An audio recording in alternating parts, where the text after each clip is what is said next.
3 days later, the Galactic Council called for a special vote. The human crew stood in the center of the Grand Chamber. Hundreds of alien representatives filled the seats around them. The barriers were still there, but they seemed less important now. "We have considered Earth's position in the galaxy," Tlax announced. "We have studied the information provided by Captain Kim and his crew. Today, we will decide humanity's status." June and his team waited nervously. The last few days had been busy. They had answered endless questions about human biology, psychology, and culture. Some aliens were still clearly afraid. Others had become genuinely curious. Tlax continued. "The Council proposes that Earth be recognized as a full-member world with certain conditions." A murmur ran through the crowd. This was not what many had expected. "The conditions are as follows," Tlax said. "First, human expansion will be monitored for the first 20 years. Second, human ships must carry alien observers during this period. Third, a cultural exchange program will be established to promote understanding between humans and other species." Day leaned close to June. "They're still trying to control us." "They're being careful," June whispered back. "I can't blame them." Tlax looked directly at the humans. "These conditions are not meant as restrictions. They are meant to build trust. The truth is, many species here still fear humans." "We understand," Jun replied. "Fear doesn't disappear overnight." A large, furry alien stood up. "I wish to speak. I am Ambassador Krell of the Myth. We have studied human history extensively. Humans have fought terrible wars among themselves. They have damaged their own planet. Why should we believe they won't bring the same problems to us?" Before June could answer, another alien stood. It was Dr. Vex. "I have seen these humans in action," he said. "Yes, they are dangerous, but they choose not to be. When our station was collapsing, when fire and poison gas filled the air, conditions they could survive, but would eventually kill them too, they stayed until every one of us was safe." He turned to face the council. "The ancient prophecy speaks of empathetic predators. We feared this combination, but perhaps this is exactly what our galaxy needs." The vote that followed was close. Many species still voted against Earth's membership. But in the end, the Council accepted humans into the galactic community with conditions. As the session ended, June and his crew prepared to return to the Prometheus. They would take the news back to Earth, along with several alien representatives who would begin the cultural exchange. Before they left, Tlax approached them in a quiet hallway. For the first time, she came close to the humans without obvious fear. "Captain Kim, there is something I must tell you," she said. "Something few people know." "What is it?" June asked. "The true reason many council species fear humans is not your strength or your unpredictability. It is how quickly you care." "Care?" Hannah asked, confused. "Yes." Tlax's golden scales shimmered. "Most species in our galaxy form attachments only to their own kind. Some can learn to tolerate other species after years of contact. But humans—" She gestured to Dr. Vex, who stood nearby talking to Suho as if they were old friends. "Humans form attachments to other species almost immediately," Tlax continued. "You see beings completely unlike you, and within days, you care about them. You risk your lives for them. You want to understand them. This is unheard of." "That's just being human," Jun said simply. "Exactly," Tlax replied. "And that is why you were feared. Not because you are monsters, but because you change everything around you. You make other species question their own nature. You are the first truly universal empathizers our galaxy has ever known." As the humans boarded their ship, June looked back at the massive space station. He thought about everything that had happened since they first arrived.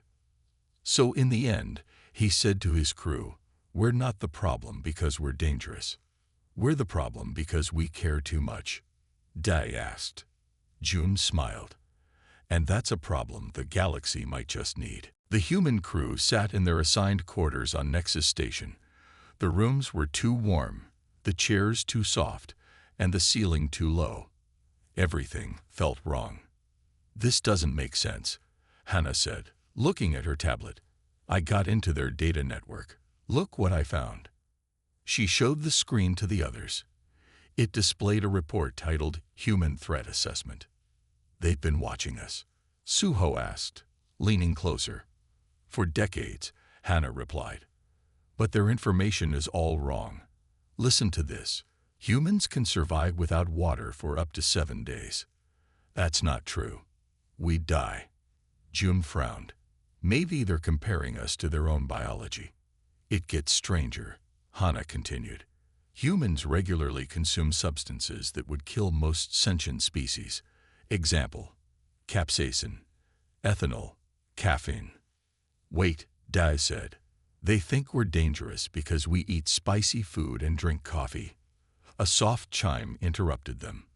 The door slid open to reveal Coordinator Elam with 2 other aliens. "Captain Kim," Elam said, staying in the doorway. "The Council requests your presence for a cultural exchange. Your crew may accompany you." They followed Elam through wide corridors. Other aliens moved quickly out of their way. Some took pictures with small devices. "Excuse me," Hannah said to Elam. "Why is everyone so afraid of us?" Elam's large eyes blinked rapidly. "Your species evolved on what we classify as a death world. High gravity, extreme temperatures, high radiation, deadly predators. Most species would die instantly on Earth. But Earth is perfectly normal to us," Suho said. "Exactly," Elam replied, voice shaking slightly. "That's what makes you so." He didn't finish the sentence. They entered a large room filled with display screens and artifacts from different worlds. A group of small, furry aliens approached cautiously. "These are the myth," Elam explained. "They wish to learn about Earth culture." The myth whispered among themselves, then one stepped forward. "Is it true humans deliberately expose themselves to high temperatures for pleasure?" "You mean saunas?" Dai asked. "Yes, some of us enjoy that." The myth stepped back, clearly disturbed. Another asked, "Do humans really break their bodies repeatedly to make them stronger?" "I think they mean exercise." Jun whispered to his crew.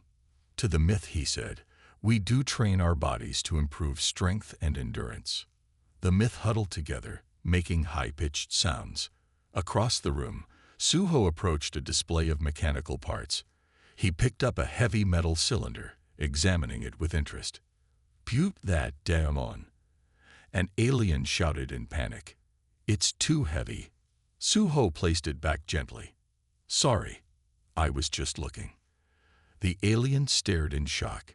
"You lifted it with one hand.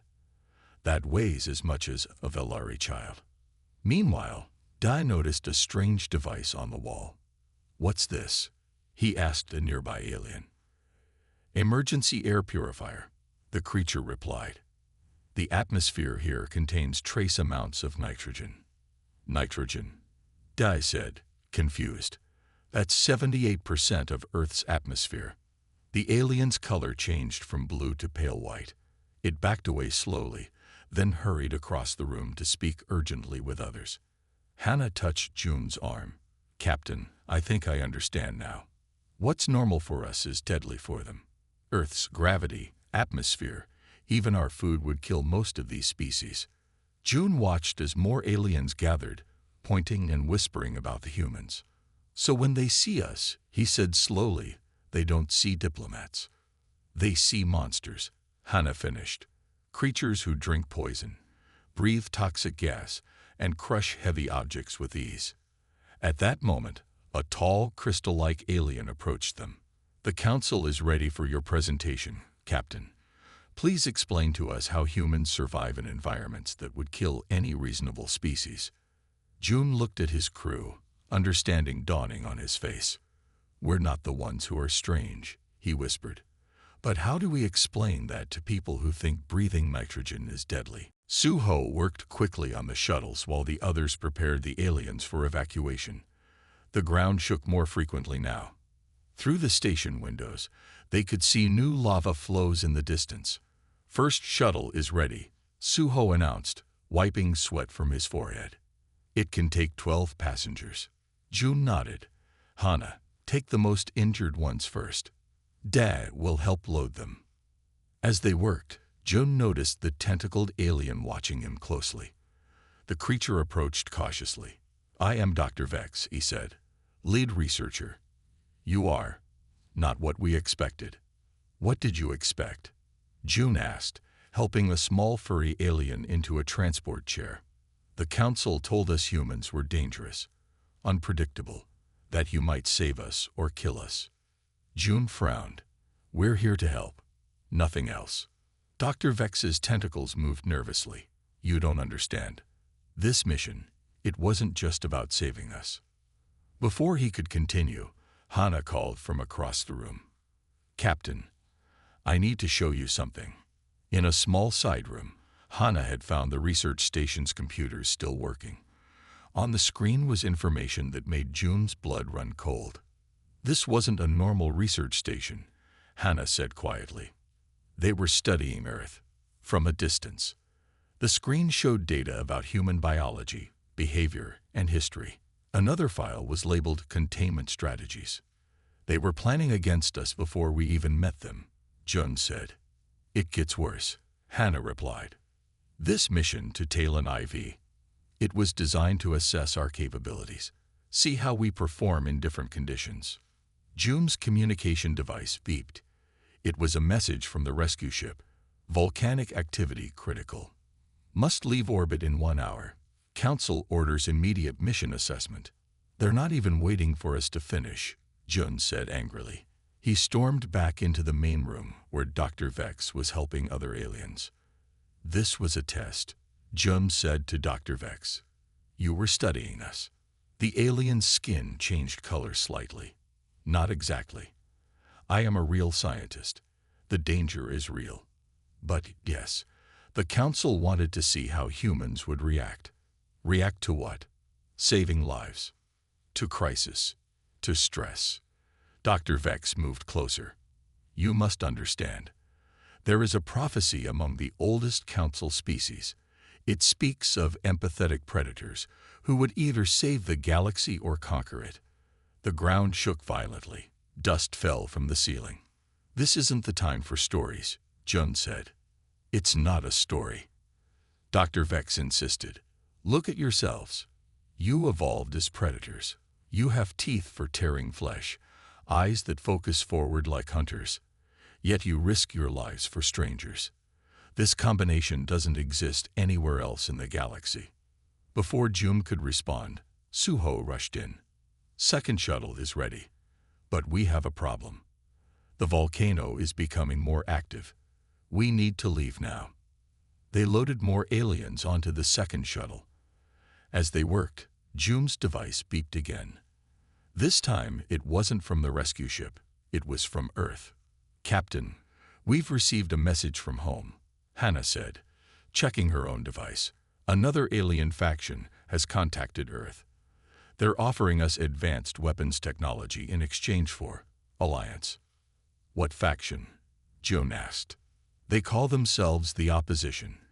They stand against the Council's control. Day joined them. That could be useful. The Council clearly doesn't trust us. Or it could start a war," Jun replied. Dr. Vex had overheard. His tentacles trembled. "The Opposition. They contacted Earth directly. This confirms the Council's worst fears." "What fears?" Jun demanded. "That humans are the perfect weapons," Dr. Vex said. "Strong enough to survive what kills others, smart enough to build advanced technology, and empathetic enough to fight for causes beyond yourselves." Suho called from outside. "Final shuttle is ready. Everyone needs to board now." As they rushed toward the exits, the ground split open behind them. Hot gases burst through the floor. June looked back at the station computers with all their data about Earth. "Go," he told the others. "I'll be right behind you." He had a choice to make, and very little time to make it. The council arranged a special dinner to welcome the humans. The large dining hall was filled with strange foods and nervous aliens. Captain June and his crew tried to look friendly as they entered. "Remember," June whispered to his team, "eat small bites. Be extra careful." The golden-scaled council leader, who they now knew was called Tlax, approached them. "We have prepared foods that our scientists believe are safe for human consumption," she said. "Please inform us if anything causes discomfort." The humans sat at a special table. Small cards labeled each dish in English. Hannah read them carefully. Processed plant proteins, mineral supplements, purified carbohydrate gel. "Sounds delicious," she said with a forced smile. Dad poked at a blue cube on his plate. "This food looks like hospital meals." "Be polite," Jun reminded him. "This is diplomacy." The humans began to eat while the aliens watched them closely. The food had almost no taste, but they pretended to enjoy it. Suho tried a purple liquid that tasted like watery oatmeal. "Not bad," he lied. June took a bite of something that looked like green bread. As he swallowed, a small piece caught in his throat. He coughed once, reaching for water. The reaction was instant. Alarms blared throughout the hall. Aliens jumped from their seats, rushing toward exits. Several security guards in special suits ran toward the human table. "Containment protocol," someone shouted. "The human is dying." "I'm fine," Jun tried to say, but no one listened. The security team surrounded the humans, herding them toward a side door. "What's happening?" Dad demanded. "Emergency medical quarantine," a guard explained. "For your protection and ours." The humans were quickly moved to a sealed room with transparent walls. Outside, medical staff in protective gear watched them carefully. "This is ridiculous," Dad said. "The captain just coughed." Hannah looked at the worried faces outside the quarantine. "They really thought you were dying, Captain." "From a cough?" June asked. "I'm starting to think their bodies work very differently from ours," Suho said. "Maybe a blocked airway is fatal for them." Hours passed. The humans were given access to tablets to keep them occupied. Hannah immediately began searching the station's information network. "Listen to this," she said eventually. "According to their medical files, most council species have perfect biological systems. Their bodies don't fight illness like ours do. They don't cough, sneeze, or vomit." "So when I coughed," Jun began. "They thought you were having a total system failure," Hannah finished. "And then you just got better, which should be impossible by their standards."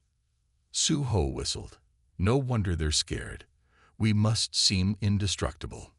Day paced the room. "I found something else," he said, holding up his tablet. "Earth is classified as a Class 12 death world, the highest known classification. The gravity alone would crush most council species. Our bacteria would eat them alive. And we just walk around in it like it's nothing," Jun said quietly. A message appeared on their tablets. "The council will meet with you once safety protocols are complete. Please remain calm." "They're afraid we'll break out," Hannah realized. "These walls would hold their species, but they're not sure about us." June stood up and approached the transparent wall. Several medical staff backed away. He could see fear in their eyes. "We need to change our approach," he told his crew. "We're not dealing with fear of the unknown. They know exactly what we are, and that's what terrifies them." "So what do we do?" Dai asked. June watched as more security personnel arrived outside their quarantine. "We need to show them that our strength isn't a threat," he said. "And I think I know how. But first, we need to understand why a species would evolve without basic survival mechanisms like coughing." Hannah's tablet beeped with a new message. Her eyes widened as she read it. "Captain," she said, "the council wants to test us. They're sending us to a planet called Talon IV." "Test us how?" Jun asked. "It's a rescue mission," Hannah replied. "On a world they consider extremely dangerous." "And for humans?" Suho asked. Hannah looked up. For us, it would be just slightly uncomfortable. 2 hours later, the human crew stood before the Galactic Council again. The room had been changed. The aliens now sat behind a protective shield. Guards with strange weapons stood nearby. Captain Jum Kim, Tilak said, her golden scales shimmering under the lights. We have a situation that requires unique abilities. A large screen lit up behind her. It showed a planet with large oceans and 3 small continents. Parts of it glowed red. This is Talon IV, Tilax continued. 3 days ago, it experienced massive earthquakes and volcanic eruptions. A research team of 26 scientists is trapped. Why haven't you rescued them? Dai asked. An uncomfortable silence followed. Finally, another council member spoke. The conditions on Talon IV are unsurvivable.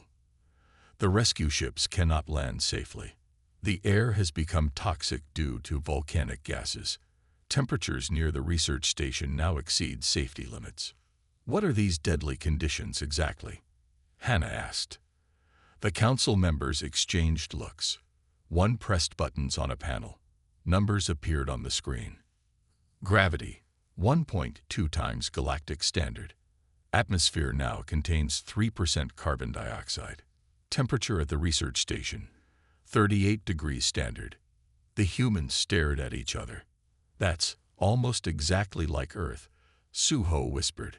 Slightly heavier gravity, a bit more carbon dioxide, and about as hot as a summer day. June turned to the council. We can handle these conditions easily. My crew will assist with the rescue. Relief and fear mixed on the alien faces. One crystal-like council member leaned forward. You understand what we're asking. To enter conditions that would kill most sentient beings within minutes. We understand, Jun said. When do we leave? A ship is prepared, Tilak said. You will depart in 2 hours. As the humans left the council chamber, Dad moved close to Jun. This is a test, he said quietly. They want to see what we can do. Of course it's a test, Jun replied. But there are real lives at stake. We'll do this right. Back in their quarters, Hannah worked frantically on her tablet. Captain, I found something disturbing, she said finally. Look at these messages between council members. The others gathered around. On the screen, they saw a private conversation. The humans represent an unprecedented threat. Their physical capabilities exceed all known species. If they can survive Talon IV, we must consider containment options for Earth. The evacuation protocol should be prepared. We cannot risk humans spreading throughout the galaxy freely.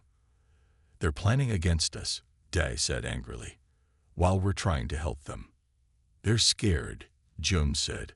Fear makes people do terrible things. People? Suho asked. They're aliens. Same principle, Jun replied. We need to change how they see us. A crew member from the rescue ship arrived to escort them to the launch bay. As they walked, Jun noticed more aliens watching them from a distance, recording with small devices. We're becoming famous, Hannah said. Or infamous, Dai added. The rescue ship was smaller than the Prometheus, painted bright orange with medical symbols on its sides. Its alien captain met them at the entrance. I am Mirren, he said, keeping his distance. I will take you to Talon IV, but I cannot land. The ship cannot survive the conditions. How will we get down to the surface? Suho asked. Drop pods, Naren replied. One-way transport only. You expect us to go down with no way back up? Dai asked. The research station has emergency shuttles, Naren explained. If you can reach them and repair them, you can escape the planet. Jun looked at his crew. We've trained for harder missions. We can do this. As they boarded the ship, Hannah pulled Jun aside. Captain, I've been thinking. This might be our chance. Our chance for what? To show them we're not monsters, she said. We can be dangerous and helpful at the same time. That's what they don't understand. Jun nodded slowly. You're right. This isn't just a rescue mission. It's humanity's real first contact. The ship's engines rumble to life. Next stop, a deadly paradise, Suho said with a small smile. Just like home. June stared at the research station computers. They held years of data about Earth and plans to contain humanity if necessary. His first thought was to destroy them, to protect his planet. Instead, he pulled out a small device and copied all the files. Then he ran for the last shuttle. The ground cracked open behind him. Hot gas burned the back of his suit. June jumped the final distance, landing inside the shuttle doorway as Suho started the engines. "Cutting it close, Captain," Suho said, lifting the shuttle off the ground. All three shuttles rose into the orange sky. Below them, the research station collapsed as lava flowed around it. The aliens packed into the small cabin watched with wide eyes as their home of many years disappeared. "We lost everything," one said sadly. "Not everything," Jun replied. "You're alive." As they climbed higher, Da moved close to Jun. "What did you do back there?" he asked quietly. "I took their data," Jun replied. "We need to know what we're dealing with." The shuttles docked with the rescue ship. As the aliens moved into the main cabin, Naren, the rescue ship captain, approached the humans. "The Council wishes to speak with you immediately," he said, pointing to a communication screen. The human crew gathered around. Tlax's golden-scaled face appeared.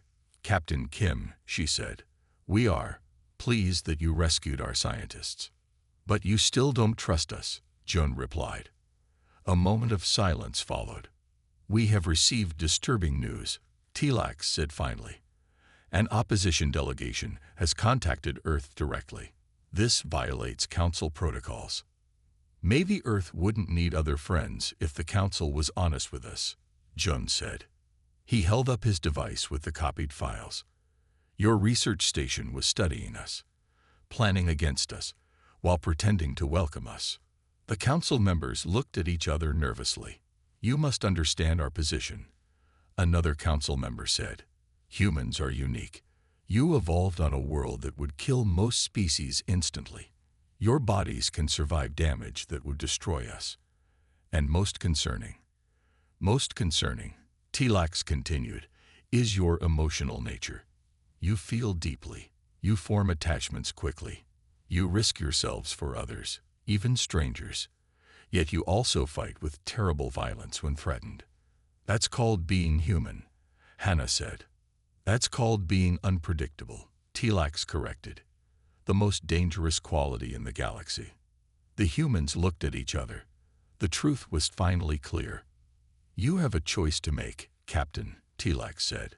"Will humanity join with the Council, accepting certain limitations on your activities, or will you ally with the opposition, who will surely use you as weapons?" Jun felt the weight of the question. He was just a ship captain, not a diplomat. Yet here he was, making decisions that could affect all of humanity. Day pulled him aside. "Captain, the Council wants to control us. The opposition probably wants to use us. Neither option is good. We need a third option," Hannah added. Suho nodded. "We need to be ourselves. Not what they fear, not what they want." June turned back to the screen. "Before I answer, I have a question. What do you really know about humans? Not just our biology or our strength, but who we are." Tlax seemed confused by the question. "We have studied your history, your wars, your technologies, but not our art, our music, our poetry. Not how we care for each other, not how we learn from our mistakes. Those things are less relevant to security concerns," a council member said. Jun smiled slightly. "That's exactly the problem. You've studied us as threats, not as people." He looked at his crew, then back at the council. "Here's my proposal. Before Earth makes any decision about alliances, the council needs to truly understand humans, not just what we can do, but who we are." "And how would we achieve this understanding?" Tlax asked cautiously. "A demonstration," Jun replied. "A full and honest demonstration of humanity, the good and the bad." "That would be unprecedented," Tlax said. "So are we," June answered.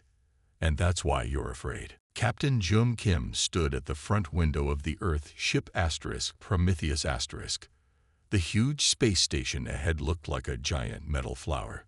Lights blinked across its surface. This was Nexus Station, home of the Galactic Council. Nexus Station Control grants us permission to dock, said Lieutenant Da Li from his position at the controls. They sound nervous. June nodded. This is a big day for humanity. First official meeting with the Galactic Council. Dr. Hannah Park joined them, checking her tablet. Strange. They've assigned us to Dock 12. That's very far from the main diplomatic area. Maybe they're just being careful, Engineer Suho Kang said, looking up from his workstation. We are new, after all. The Prometheus moved slowly into the assigned dock. Metal arms reached out and locked the ship in place. The crew gathered near the exit door. They wore their blue Earth uniforms with the planet patch on their shoulders. Remember, Jum said to his team, we represent all of humanity today. Let's make a good first impression. The door opened with a soft hiss. 4 aliens waited on the other side. They had pale blue skin and large eyes. They stood very far back from the door. Welcome to Nexus Station, the tallest alien said. Its voice shook slightly. I am Coordinator Elam. Please follow us. Do not deviate from the assigned path. June stepped forward with his hand out. Thank you for. All 4 aliens jumped back. One made a high-pitched sound. I apologize, Jum said, lowering his hand. Is this gesture offensive? And no, Elam said. Please, this way. As they walked through the station, Jun noticed something odd. The hallways were emptier than they should be. When they passed other aliens, these creatures pressed themselves against the walls, watching the humans with wide eyes. They're afraid of us, Hannah whispered to June.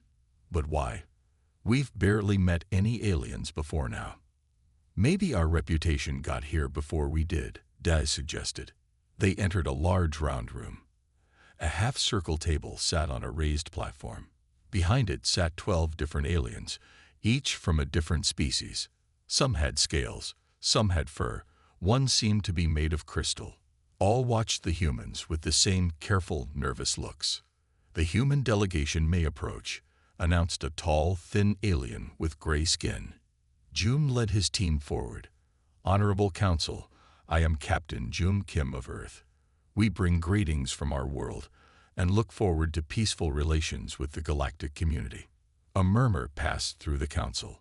One leaned over to whisper to another. They stand so straight in this gravity.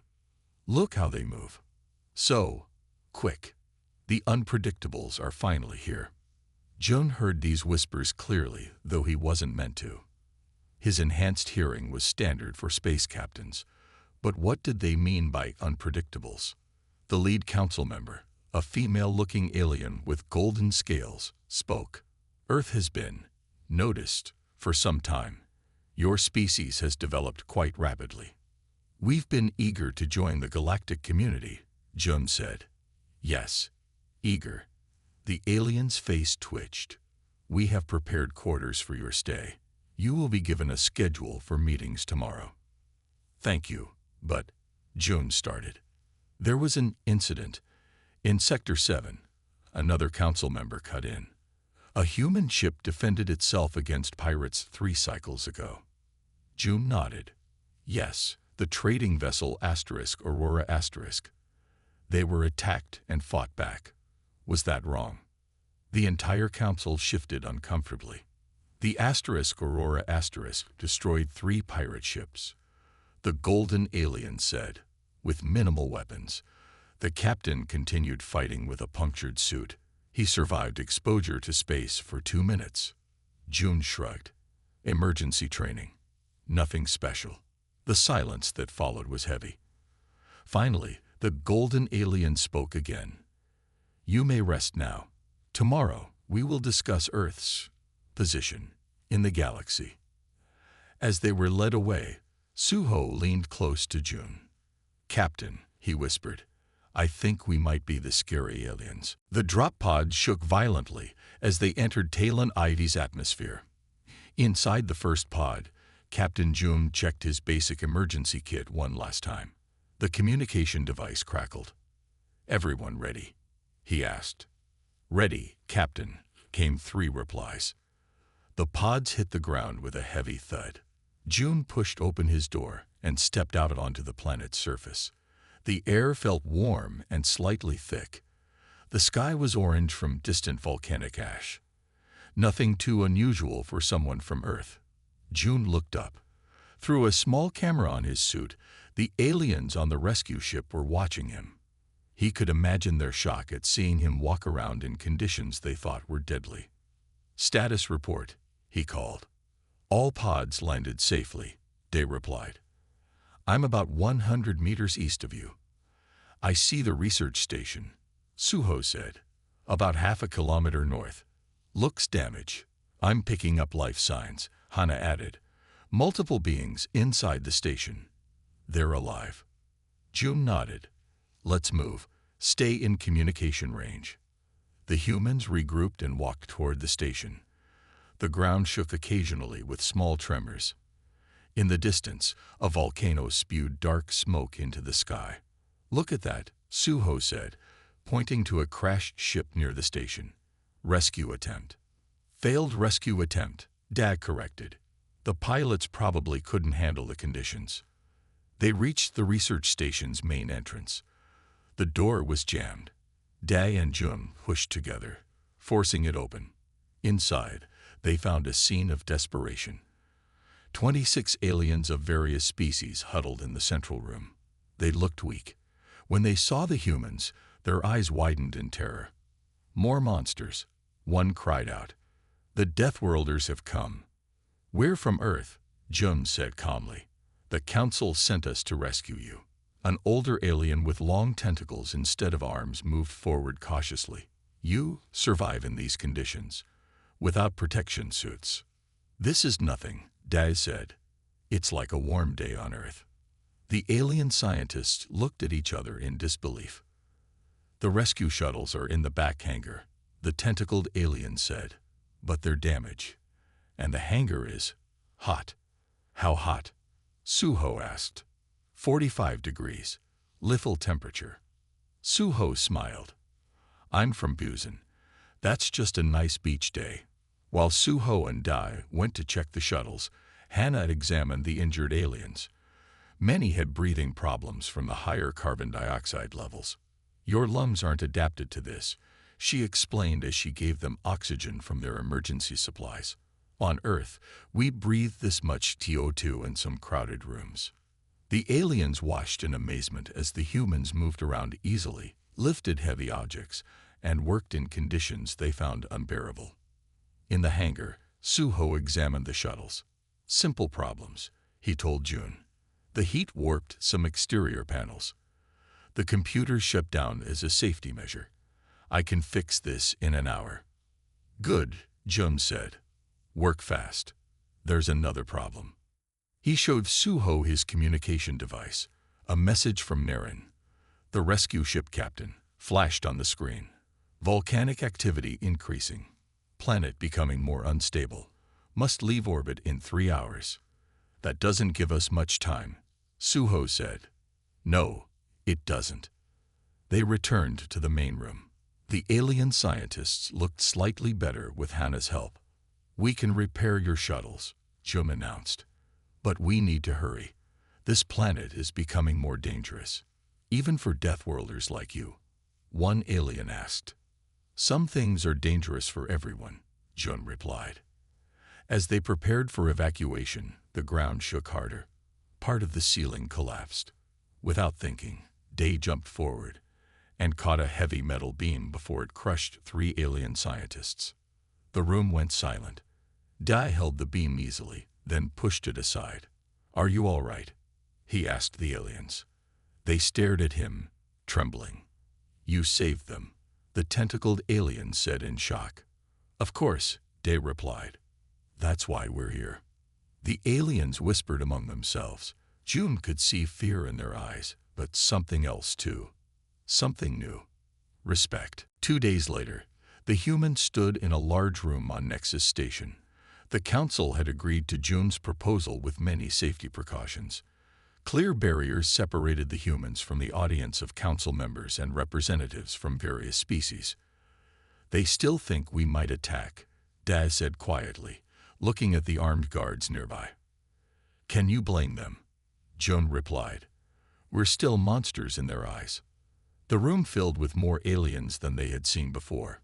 Some looked curious, others fearful. All watched the humans closely. Tlax entered last and took her seat. Captain Kim, you may begin your demonstration. June stepped forward. Thank you. We understand your fears about humans. Today, we won't try to convince you that we're harmless. We're not. Instead, we'll show you who we really are, the full truth. Suho activated a projector they had brought from the Prometheus. Images appeared on the large screen behind them. This is Earth, Jun said. Our home. The images showed Earth's beauty, mountains, oceans, forests. But then came other pictures. Wars, pollution, destroyed forests. We have done terrible things to our planet and to each other, Jun continued. We are capable of great destruction. The aliens whispered among themselves. Some seemed to be saying, see, they admit they're dangerous. But that's not our whole story, Hannah said, stepping forward. She changed the images to show hospitals, disaster relief workers, people planting trees. We learn from our mistakes. We try to fix what we break. We care for our world and each other. Next, Suho showed clips of human art, music, and dance from around the world. The aliens watched in silence, some leaning forward with interest. Art is how we express our feelings, Suho explained. Through it, we connect with each other. Day showed videos of human sports and games. We compete, but we also play. We challenge ourselves for fun, not just survival. For the next hour, they showed more aspects of human life. Families caring for each other, scientists working together, people of different cultures celebrating together. This is humanity, Jun said finally. We are strong, yes. We evolved on a world you find deadly. But our strength isn't what defines us. He paused, looking at the faces watching him. What makes us human is this. We try. We fail often. We hurt each other. We damage our world. But we keep trying to be better. A crystal-like council member spoke up. This is interesting, but it doesn't change that humans are unpredictable and potentially dangerous. You're right, Joan agreed, surprising everyone. We are dangerous. Any species with our abilities would be. But there's something you haven't considered. What's that? Tlax asked. We're more dangerous to ourselves than to anyone else, Jun said. Our history shows that. And yet, we've survived our own nature. We've learned to control our worst impulses, not perfectly, but we try. He stepped closer to the barrier. The most important thing about humans isn't that we're strong or that we can survive your death worlds. It's that we know we're flawed, and we work to be better. The room was silent. Then Dr. Vex, the tentacled scientist they had rescued, moved forward. I have observed these humans closely, he said to the council. They saved us when they could have left us to die. They had nothing to gain. They risked their lives for strangers. Another alien stood, but the opposition contact with Earth. What about that? We haven't answered them, Jun said. We wanted to speak with you first, to understand each other.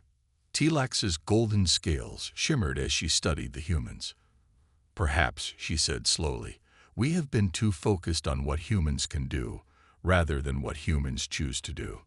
For the first time, Jun saw something new in the alien eyes watching him.